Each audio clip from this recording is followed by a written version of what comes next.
الحمدللہ رب العالمین والصلاة والسلام علی رسولہ الکریم اما بعد۔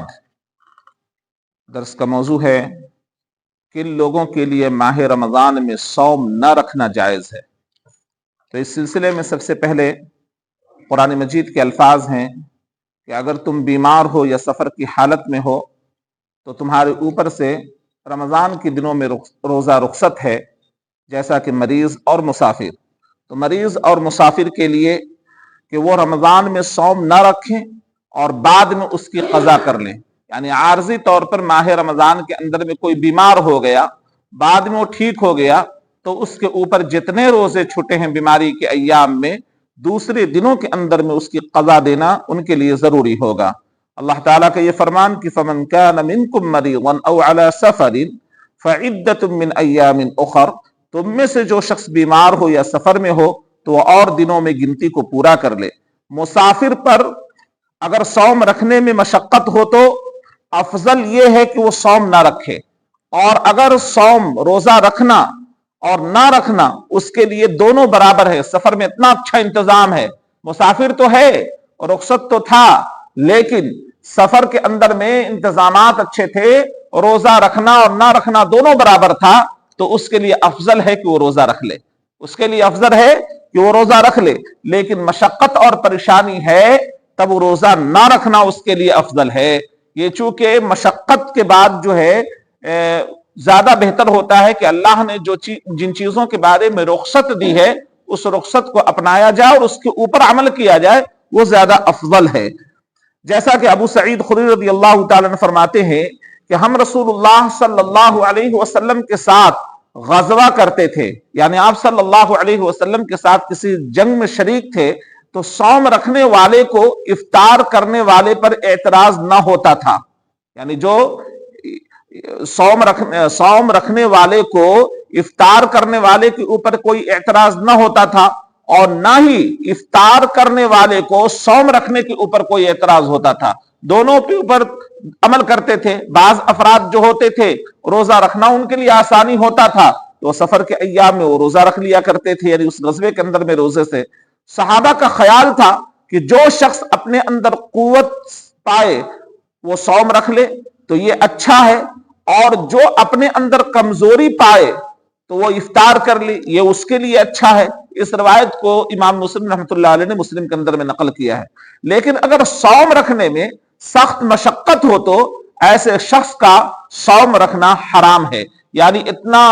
زیادہ مشقت ہے کہ وہ غشی کھا کر گر سکتا ہے، تو اس میں جیسا کہ حضرت جابر رضی اللہ تعالی عنہ کی حدیث میں ہے کہ رسول اللہ صلی اللہ علیہ وسلم ایک مرتبہ سفر میں تھے کہ آپ نے ایک بھیڑ دیکھی اور دیکھا کہ ایک آدمی کو سایہ کیا گیا ہے، ایک آدمی کو سایہ کیا ہے، لوگ اس کے اوپر سایہ کر رہے ہیں۔ آپ نے پوچھا یہ کیا ہے؟ لوگوں نے بتایا کہ صوم کی حالت میں، روزی کی حالت میں ہے۔ آپ صلی اللہ علیہ وسلم نے فرمایا کہ سفر میں صوم رکھنا کوئی نیکی کا کام نہیں ہے، یعنی اللہ کے نبی صلی اللہ علیہ وسلم نے فرمایا کہ اتنی مشقت اور پریشانی کے باوجود وہ ایسا کام کر رہا ہے جو وہ گرا پڑ رہا ہے اور نڈھال ہو رہا ہے، تو اس کے اوپر صوم رکھنا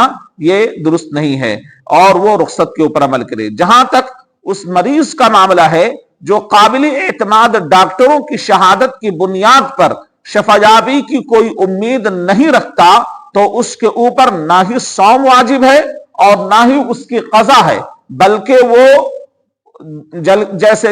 وہ بھی بڑے بوڑھے مرد یا بوڑھی عورت کی طرح ہر دن کے بدلے ایک مسکین کا کھانا کھلائے گا۔ جس طریقے سے بڑھاپے کی عمر میں روزہ رکھنے کی رخصت ہو جاتی ہے، اور بوڑھے شخص اگر روزہ رکھنے پر قدرت نہیں رکھتے ان کے لیے فدیے میں ایک دن کا کھانا ہے ایک مسکین کا، تو وہ فدیے کے طور پر نکالیں گے۔ اسی طریقے سے وہ آدمی بھی جو دائمی مرض کے اندر میں مبتلا، حالانکہ ہے جوان، لیکن ڈاکٹر نے کہہ دیا ہے کہ یہ مرض جو ہے وہ دائمی ہے، تو اس کے اوپر قضا نہیں ہے اور نہ اس کے اوپر روزہ ہے، بلکہ ایک مسکین کا کھانا وہ دیتا رہے گا۔ یہ کن لوگوں کے لیے ہے؟ ان لوگوں کے لیے ہے جو جوان ہیں لیکن ایسے مرض کے اندر میں مبتلا ہیں جو روزہ رکھنا ان کے لیے مشقت کا باعث ہو سکتا ہے، تو ان کے لیے روزہ رکھنا رمضان کی دنوں میں رخصت ہے۔ مسئلہ زیر بحث یہ ہے کہ کیا پورے رمضان کا کفارہ ایک ہی بار شروع یا درمیان یا آخری رمضان میں ایک ساتھ ادا کر دینا جائز ہے؟ یہ سوال بہت سارے لوگوں کی جانب سے بھی آتے ہیں کہ رمضان کا کفارہ یا فدیہ ایک ہی مرتبہ شروع میں یا درمیان میں یا آخری رمضان میں ادا کر دینا جائز ہے؟ تو یہ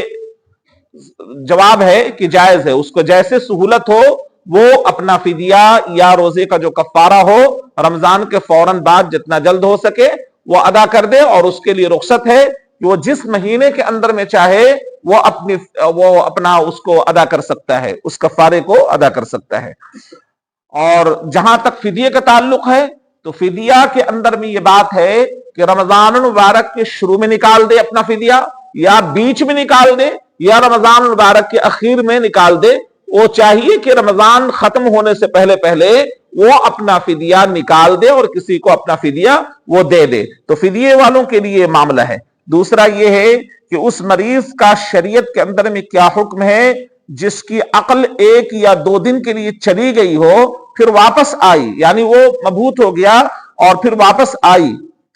اسے ان ایام کی قضا کرنی ہوگی یا پھر نہیں؟ تو یہ بات ہے کہ عقل و شعور نہ رکھنے کی حالت میں انسان مرفوع القلم ہو جاتا ہے، لہذا ان دنوں کی یعنی جو یاد نہیں ہے، جو ایام ان کے دل و دماغ سے نکل گیا، ہاں اگر دیگر ایام کے اندر میں بعد میں لوگوں نے بتایا کہ تمہارے اوپر جو ہے تم نے 2 دن کے روزے تمہارے چلے گئے اور ان ایام میں اس کو کچھ یاد نہیں ہے، بعض بیماریاں ایسی ہوتی ہیں کہ وہ آدمی ڈیلیٹ ہو جاتا ہے، پتہ نہیں وہ کیا کیا کیا نہیں کیا، تو اس سلسلے میں ایک مرفوع القلم ہے وہ۔ اگر اس کو کسی نے یاد دلا دیا کہ ہاں تم ان دنوں میں کھاتے پیتے تھے، تو اس کو چاہیے کہ وہ جب شفا یابی بیمار میں شمار کیا جائے گا، اور شفا یابی جب ہو جائے اس کو تو اس کی قضا ہوگی۔ لیکن اگر اس کو یاد ہی نہیں ہے کہ پتہ نہیں کھایا کہ پیا کہ نہیں، تو اس کے اوپر کوئی قضا نہیں ہے، اس لیے کہ اس کا عقل معوف ہو چکا تھا، اور جب عقل معوف ہو جاتا ہے تو اس کے اوپر سے قلم اٹھا لیا جاتا ہے اور اس کو پھر گناہ کے اندر میں شمار نہیں کیا جاتا۔ تیسرا، ایک مسافر کسی شہر میں 4 دن سے زیادہ ٹھہرنے کا عزم رکھتا ہے، اس پر صوم رکھنا واجب ہے یا اس کے لیے صوم نہ رکھنے کی اجازت ہے؟ پتہ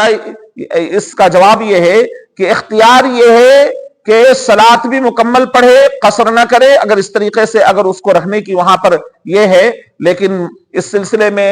قصر کے بارے میں علماء نے لکھا ہے کہ 15 دن، بعضوں نے 19 دن اور بعضوں نے 3 دن، تو 3 دن کا مسئلہ چونکہ یہاں پر بیان کر رہے ہیں کہ اختیار ہے کہ صلاۃ بھی وہ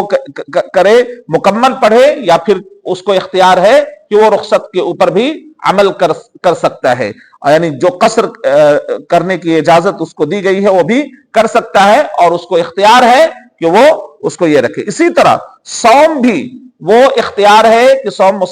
سفر کی حالت میں ہے لیکن وہ قیام کر رہا ہے 3 دنوں کے اندر میں، 4 دن کے اندر میں، تو اس کے اوپر بھی اختیار ہے کہ وہ چاہے تو وہ صوم رکھ لے، چاہے تو وہ رخصت کے اوپر عمل کرے۔ لیکن پتہ یہ چلا ہے، پہلے درس کے اندر میں ہم نے اوپر بتلایا کہ اگر اس کو آسانی روزہ رکھنا ہے تو اس کے اوپر یہ ہے کہ وہ روزہ رکھ لے، چونکہ زیادہ آسانی جس میں ہے وہ اس کے اوپر عمل کرے۔ اللہ تعالیٰ سے دعا ہے کہ اللہ تعالیٰ ہم تمام لوگوں کو بتائے ہوئے ان مسائل کے مطابق عمل کرنے کی توفیق عطا فرمائے۔